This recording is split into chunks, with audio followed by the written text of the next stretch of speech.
Welcome to a new episode from English Plus Podcast. Today, it's a new type of episode and it's going to be discussion. This will help your speaking skills and it will help you think about different topics to talk about. And in today's discussion episode, we will focus on the topic of kindness. Now, Ben and I will discuss different things that have to do with kindness. We will talk about kindness between neighbors. We will talk about altruism. We will talk about Mother Teresa and the Red Cross. So we have a lot of topics to talk about, but all within the big topic of kindness. So without further ado, let me start today's episode and start to talk about kindness between neighbors. Now, first of all, let me welcome Ben to the show. Thank you for joining us today. I'm glad to be here. Well, Ben, first, let's start talking about kindness itself. What does it mean to be kind? What is kindness? Well, I will have to say that kindness is to be gentle, to be caring, to be helpful. And usually when we talk about a person who's kind or kindness in itself, we're not talking about when you do things and expect anything in return. So it's just like being generous, You give things to people without expecting anything in return. And to be kind, to be gentle, caring, and helpful, it's kind of the same thing, just like being generous. You treat people this way, not because you expect anything in return. You just do that because you are like that. This is who you are. I believe this is kindness. Well, I kind of agree with you here, but it's always easy to think about kindness out of context or to think about it in an abstract way, and then we're all kind. But the true test of kindness is in situations. I mean, if we are not under pressure, we might all be kind. We might. I know some people can be mean even when it's not necessary at all. But in general, the true test of kindness is in difficult situations, not in regular, everyday, risk-free situations. And to see what I mean, I have two stories for you. We will talk about a young woman who was attacked, and we will talk about another man who returned something he found from a thing he bought from a garage sale. Now, let's start with the story of the woman. I will read the story, then I will discuss some questions with Ben. And of course, the purpose of this episode is to introduce you to the topic of kindness, of course.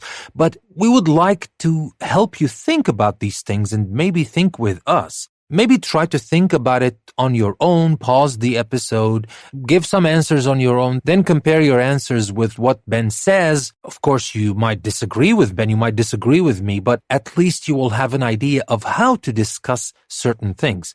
The ultimate goal is to talk about kindness, of course, but is to learn how to discuss things in English. And our example for discussion today, our topic for discussion today is kindness. So now, without further ado, let me start talking about this young woman. This young woman, called Kitty, was walking along the streets of a middle-class neighborhood in New York at 3 a.m. when she was attacked. She screamed for help and managed to escape. A few minutes later, her assailant caught her again and she continued screaming for half an hour while 38 neighbors watched transfixed from their windows and did nothing. Kitty died of multiple stab wounds.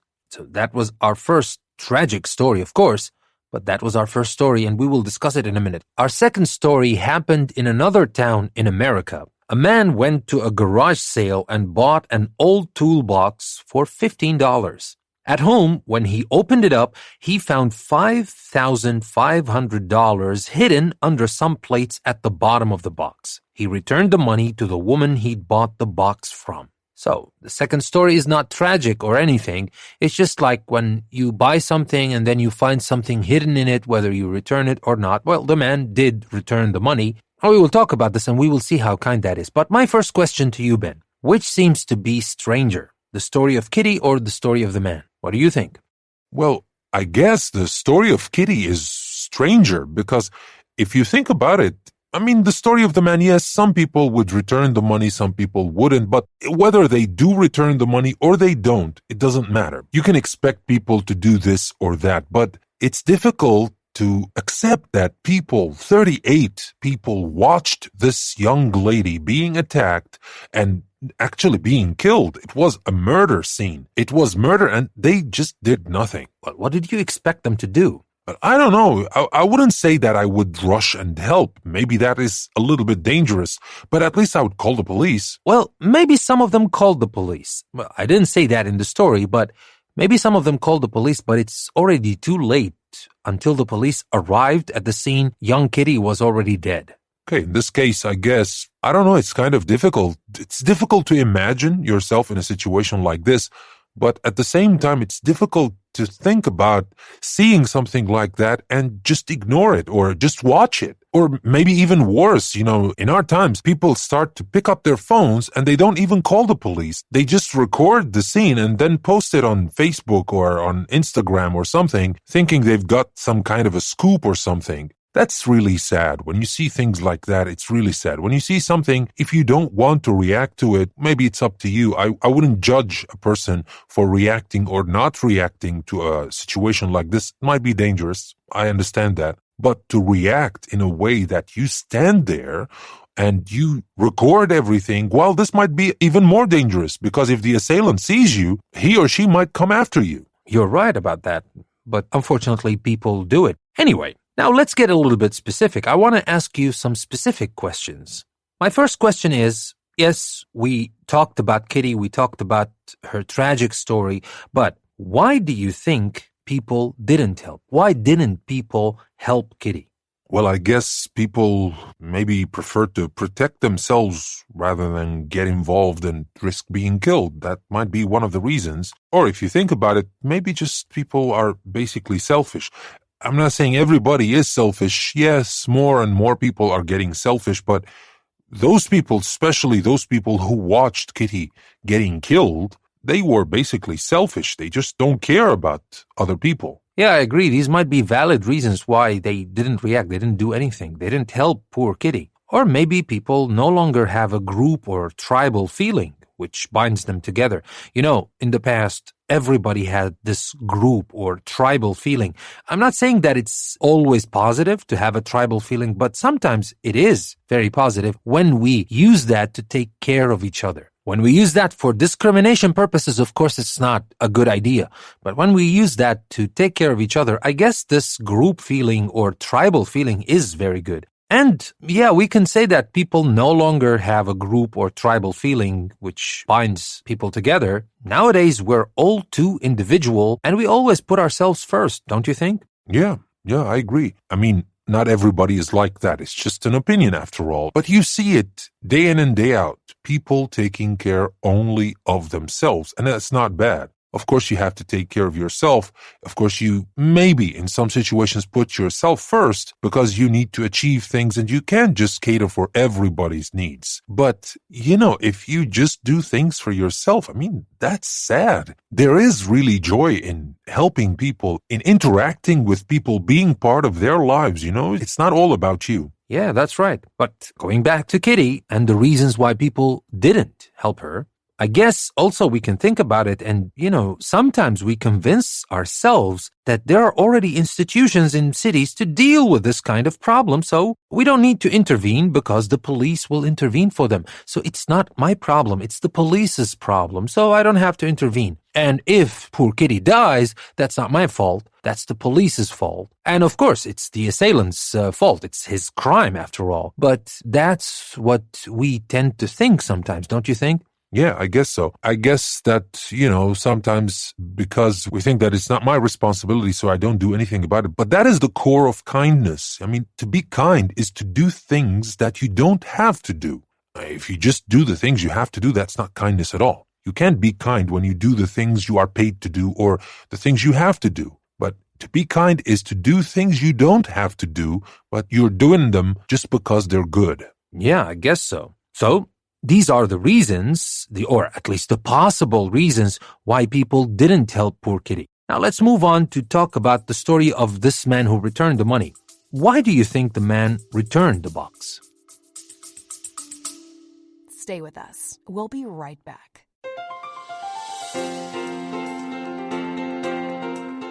Looking to enhance your English skills while exploring a world of knowledge? Then English Plus Podcast website is just for you. Dive into diverse topics ranging from science to literature, history to business, and myths to modern insights.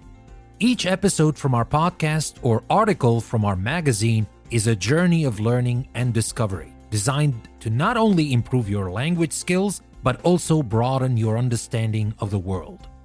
Join us at English Plus Podcast, where language meets limitless learning. Tune in today and take your English to the next level. Visit EnglishPlusPodcast.com to start your journey. English Plus Podcast, language, learning, enlightenment. Never stop learning with English Plus.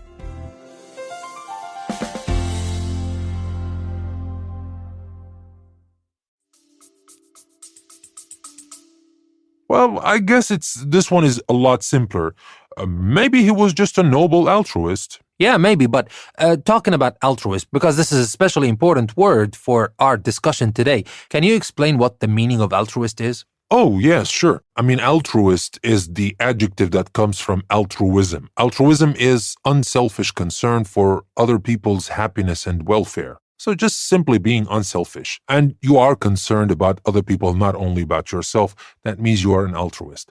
So maybe the man was an altruist. Or maybe he was simply afraid he might have been caught if he didn't return the box. Yeah, that's right. I mean, sometimes people can do good things just because they're afraid, but you can never tell, right? But do you think it really matters? I mean, when you do the right thing, does it matter if you're doing it just because you want to do the right thing, or because you're afraid if you don't do the right thing, you might get into trouble? Of course, it is ideal to do the right thing because you really have a strong feeling to do the right thing. But even if you do the right thing just because you're afraid you might get into trouble, that's also a good thing, right? I mean, that's what laws are for. I mean, some people don't steal because they're afraid. Fine, that's good. They're not stealing. They're not committing any crimes because they're afraid of the police or the law enforcement. And that's a good thing. I'm not saying it's the perfect thing.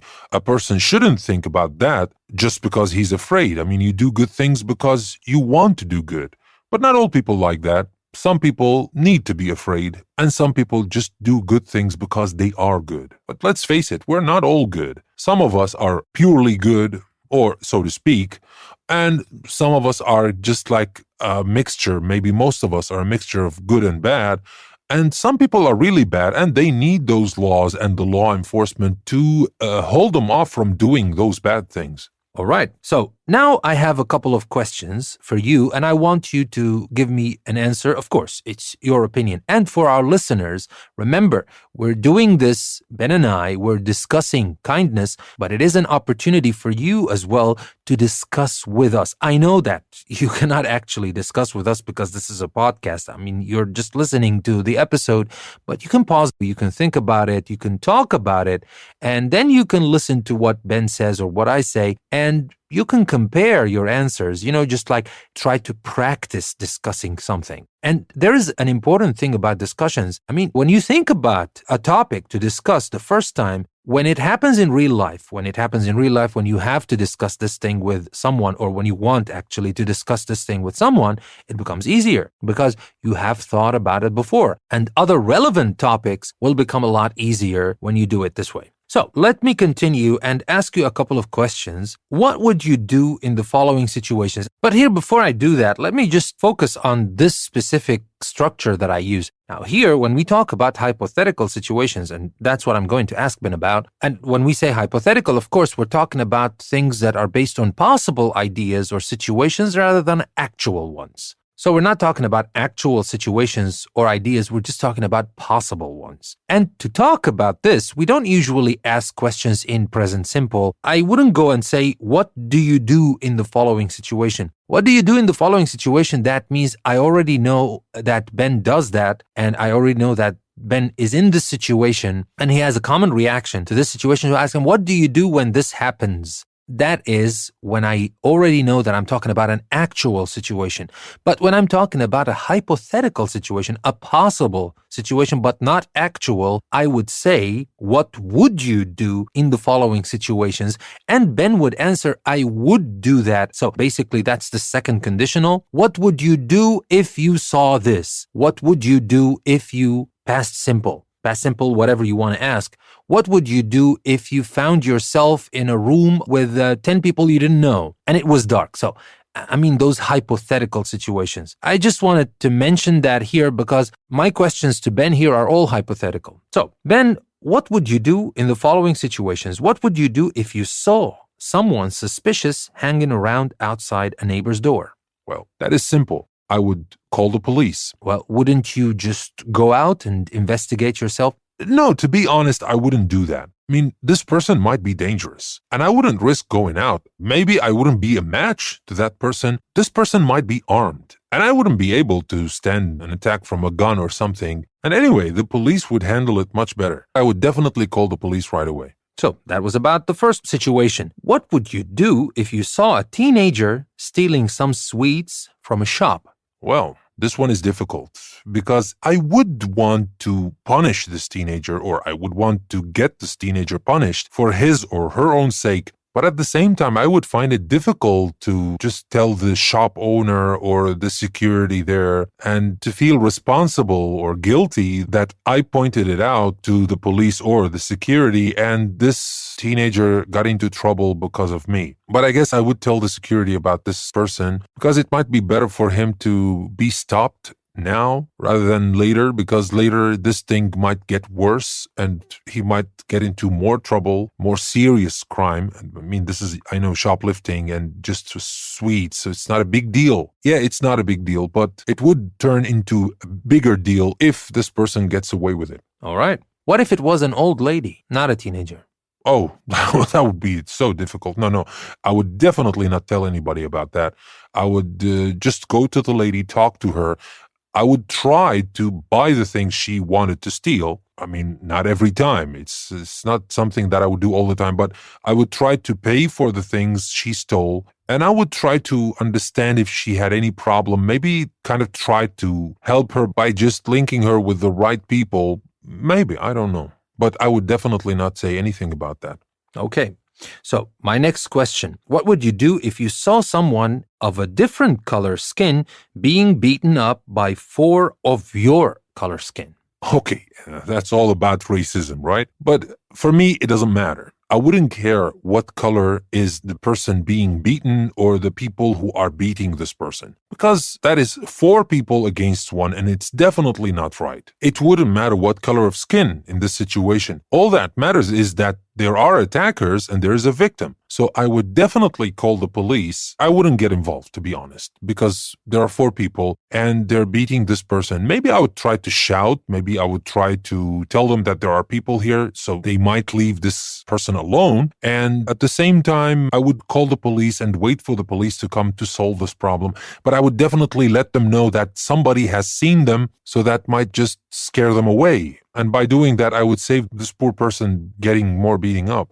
All right. Next question. What would you do if you saw a mother violently beating her screaming child? I would definitely stop her, try to take the child from her, but I would try to do it in public, in front of people, so there would be witnesses. I mean, this is a serious thing, trying to take a child from his or her own mother. That's a serious crime if there's nobody watching. So I would make sure there are witnesses to see what I'm doing and to see why I'm doing it. But I would definitely stop the mother, and I would not stop for any reason from not telling the police about what I saw, because the police need to take care of it. That is a serious thing. You cannot beat your child like this, not for any reason, especially we're talking about a little child, screaming child, so it's definitely not ethical or not acceptable at all. Okay, and now for our final question. What would you do if you saw some children teasing and taunting another child? So obviously we're talking about bullying here. Well, it depends on who I was in this situation. If I was a teacher or a principal or some administrative person in a school, yeah, I would definitely take action. But if it happened only on the street, I would definitely try to save this kid from the bullying children, but that wouldn't help much. I mean, I might want to talk to the kid's parents, but I don't think I would, to be honest, because that's kind of awkward. After all, I wouldn't want to get involved, but I would just try to get the bullies off that poor kid's back, that's all. All right, so that was the first part of our episode. And now before we move on and talk about the second part of the episode, I would like to remind you that you can find a lot of material on our website, EnglishPlusPodcast.com. You can go there. You will find the link in the description of the episode. You will find show notes. You will find transcripts, interactive activities, PDF downloadable worksheets, depending on the episode, of course. But you will always find something to take your English to the next level on our website. We have a custom post for every episode we create, so you will will find a link to the custom post. It's not just a link that will take you to our website. No, it's to the custom post of the episode you're listening to. And if you like the content we're creating and you would like to support us on Patreon and become our patron, there's also this link that will take you to our Patreon page. You can go there, become our patron, help us reach more people, and create more of the content you like. And now let's continue. We talked about kindness, altruism, etc. Let's move on and talk about Mother Teresa. Now let me start by giving a little introduction about Mother Teresa, about her life, of course. One person who no one could really accuse of having ulterior motives for helping others is Mother Teresa of Calcutta. She was born in Serbia in 1910. Her father was a rich merchant who gave generously to the church and fed the poor at his table. She did very well at school, and spurred on by her father's example, she decided to become a missionary. She joined the Order of Loreto Nuns in Ireland and then moved to Calcutta in 1928. She opened a house for the dying, another one for abandoned babies, and established medical services for lepers. Later, she opened centers around the world, and as a result of this work, she won the Nobel Prize in 1979. Since then, her work in Calcutta has been interspersed with visits to various disaster victims around the world, from the Bhopal pollution victims to those of the Armenian earthquake. Her only possessions are 2 white saris, a bucket in which to wash, and her devotional books. So that was Mother Teresa. I mean, you must have heard of Mother Teresa, but you might not know about her life, so that's why I wanted to just give you a little introduction. But our questions based on figures like Mother Teresa, and especially because not everyone sees Mother Teresa as a saintly figure. I'm not saying that I don't. To be honest, I really love Mother Teresa and love what she did to humanity, the example she gave humanity. But to talk about some people who didn't see her this way, some people didn't see Mother Teresa as a saintly figure. In 1995, a TV documentary suggested she had been receiving money from dubious sources. And again, there are always haters, but that doesn't matter. And to be honest, what I care about is what this woman did to humanity and the example she gave to humanity. And that's more important than anything else. I wouldn't care about those rumors or anything. But let's be objective and say that some people don't really believe in the motives of those people who are just kind to other people. And from this one, let's discuss a couple of sentences, Ben and I. So, Ben, what do you think about this sentence? Nobody does something for nothing. Do you believe in that? Well, maybe technically yes, because you always do things for something in return, but it doesn't have to be something materialistic. I mean, sometimes you do something and the thing you want in return is just this feeling of happiness or this feeling of fulfillment that's rewarding in itself, and you don't want anything else. And that's a good thing. But sometimes, yes, people don't believe in giving anything without getting something in return, and they want something materialistic, or sometimes they even want to take advantage of the people they help. And that's the worst type of the so-called givers, because they're not givers at all. They give you something, but they want to control your lives. So I would say that nobody does something for nothing. That is true, in my opinion, but it is not always bad. Because even sometimes, I mean, let's take the other kind of examples. If we think about people who do good things to be famous, I mean, if it doesn't hurt anybody and if it actually helps people, let's say that you helped some poor people in a place where there is some kind of disaster or whatever. If you do that, it's a good thing. Okay, maybe you do that because you want media attention or you want to be talked about as a philanthropic figure, but this doesn't matter. The good deed is done. I mean, that's my own philosophy. If you do something good and you don't want to take advantage of the people, that's key. I mean, you don't just give them something and then you enslave them. No, that's definitely out of the question. But I'm saying if you do something good, even if you do it to be famous. I mean, yeah, some people do it just to be famous or for different reasons. We don't have time to talk about all the reasons now. I mean, some of them, they just do philanthropic action or charity just to cut down on the taxes they pay the government. So it might be, a clever business decision for them. But it doesn't matter whether they do it for business decisions, whether they do it just to be famous. If they're doing a good thing, I always try to think about the good thing they did and the people who benefited from that good action. And maybe that kind of encouraged other people in power or other rich people to do the same. So why not? If there is someone benefiting from what they're doing, I don't care about their motives, to be honest. Well, that's an interesting way to look at it. So let's move on to the next one. I would never give money to charity. What about you, Ben? Would you ever give money to charity? Have you actually ever given money to charity? Not really, to be honest, no. I try to, well, the obvious reason, because I don't have a lot of money, but that's not an excuse, of course, because it's not about the amount of money you give.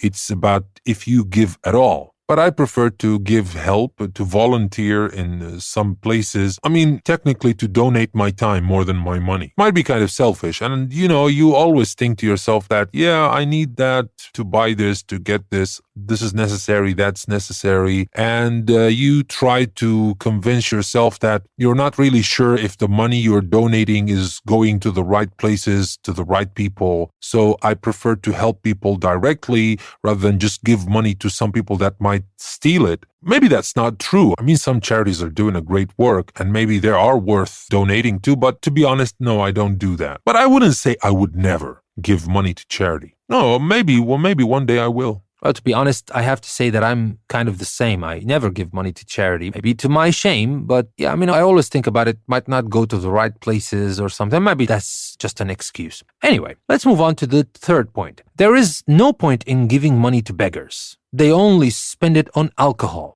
Well, that's a tricky question, or that's a tricky thing to think about, because yes, some beggars are alcoholics or maybe drug addicts, and if you give them money, that will just make their situation worse. They will drink more, or they will take drugs, or they will spend it on gambling, I don't know. But that's not an excuse not to help people. I mean, sometimes you might want to help people, you might want to help beggars, just get them food. If you know that this person is hungry, you don't want to give them money, just give them something they can't sell. They have to use. If you have this inside you.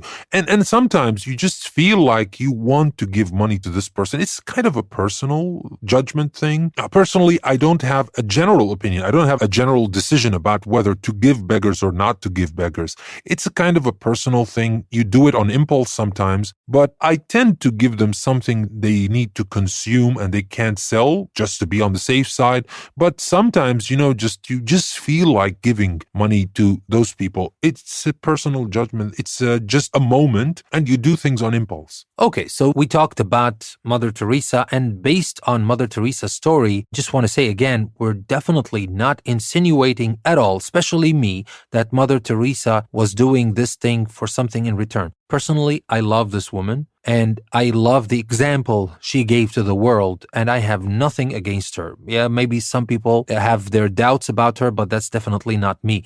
But based on the doubts and based on these ideas, I had those three questions or three discussion points that I discussed with Ben. Now let's move on to our very last topic for today, and that is the Red Cross. Now let me start again by telling you the story, or a very short story, about how the Red Cross started and what the Red Cross is, and then we will talk about some services the Red Cross gives you might not expect. So let's start with the story about the Red Cross. In 1859, a young Swiss businessman saw something which was to change his life and influence the course of history. The young man was Henry Dunant, who witnesses the carnage following the Battle of Solferino in Italy. He was deeply moved by the dreadful suffering of the wounded from both sides, who were left largely uncared for. This appalling scene was the birthplace of a magnificent human idea.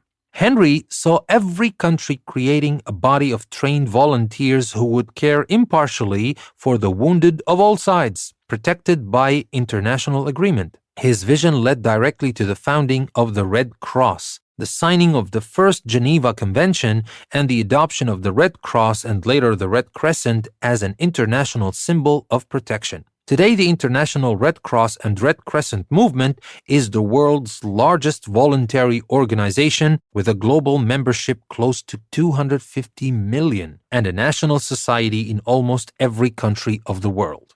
So that is the Red Cross. That is how it started. And maybe it's one of the greatest ideas in the history of humanity. But let's talk about the Red Cross, and we will talk about some services you might not expect that the Red Cross gives.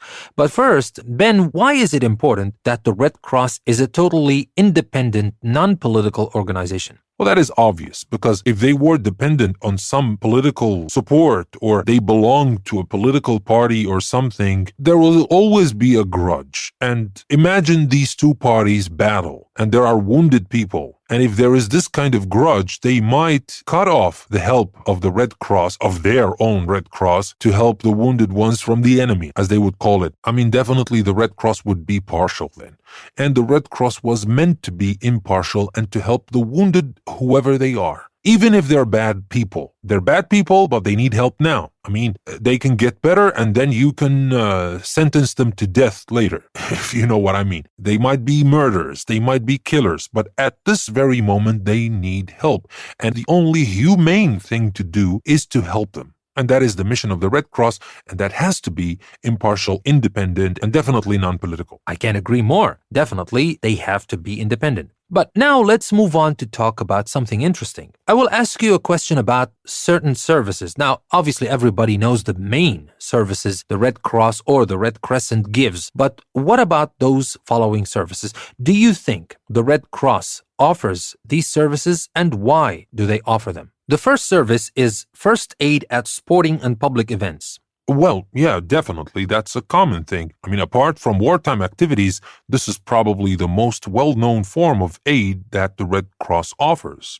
Because, certain incidents might happen in those public events. Some people might have some mild situations and they need help, and usually they don't need to be hospitalized. They just get some help on the ground, that's all. All right. So what about working in shops, organizing bazaars, and car boot sales? Well, that's kind of strange. I don't know if they do that. I don't think, why would they do that? I mean, they're the Red Cross or the Red Crescent. Why would they do something like that? I don't think they do that. Well, obviously they do. And that happens when they're raising money. These are money-raising activities, as the Red Cross is a self-financed charity. Nobody finances the Red Cross, and that's why they have to be independent. They're self-financed, and the only way they get money is by collecting donations, by raising money through charity. Oh, right. Yeah, that makes sense. So, what about tracing separated families? Yeah, definitely. That happens in the times of war. I mean, one of the tragedies of war and natural disasters is the separation of families. Using its worldwide network centered in Geneva, the Red Cross is constantly striving to reunite families, no matter how long the separation. The British Red Cross, for example, manages to trace, on average, one person every day of the year. Oh, I didn't know that about the British Red Cross. It's a very interesting thing to have an average of one person a day. But yeah, it happens, but it doesn't always happen just because of war, as we said. It happens because of natural disasters as well. So, my next question, or the next activity. Do you think that they do message sending? What do you mean by message sending? I mean, in the times when you can't send a message to someone, can you send it through the Red Cross? I guess so, yeah, because if we think about the same situations in war and natural disasters, people get separated again, and many people are cut off from the families because normal communications have broken down or something. Relatives may be taken prisoners of war, if it was a war, or moved to refugee camps or shelters. In these circumstances, the Red Cross message service is often the only means for families to keep in touch. That's right. And my final one might be a little bit surprising, but what about beauty care? By now, you know that, yeah, the Red Cross does all these things, but do you have an idea why they do that? Wow, I don't think so. I haven't thought about that before. I already missed working in shops. I didn't think they worked in shops. They organized bazaars or stuff like that. I definitely don't know why they would have anything related to beauty care. Well, no, let me tell you that. The Cosmetic Camouflage Service, that's what they call it. The Cosmetic Camouflage Service aims to help people cope with disfigurement and blemishes, including scars, birthmarks, and conditions such as vitiligo. The Red Cross also offers beauty care techniques for the blind. Volunteers demonstrate to women with impaired vision how to apply their makeup. The service is intended to give confidence to visually handicapped people, offer independence, and provide an interest which can be shared with other women.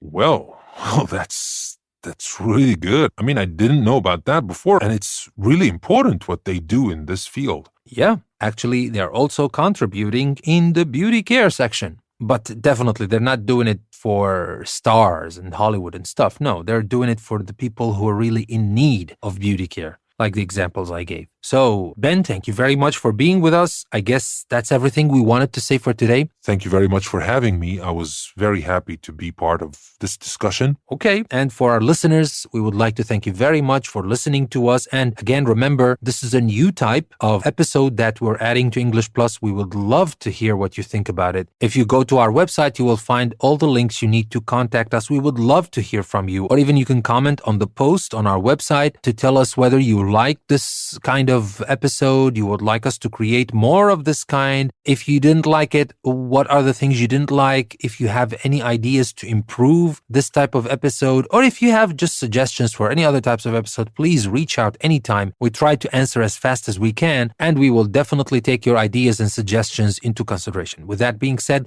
let me remind you that EnglishPlusPodcast.com, our website, has a custom post for every single episode we have on the podcast, and we add things that will take your English to the next level, from interactive activities to PDF downloadable worksheet to transcripts, show notes. Depends, of course, on the episode itself. Sometimes you'll find all of these, sometimes you'll find one or two of these, but you will always find something that will take your English to the next level on our website, EnglishPlusPodcast.com. You will find the link in the description of the episode. Take the link and take your English with it to the next level. And with that being said, I would like to thank you very much for listening to another episode from English Plus Podcast. This is your host, Danny.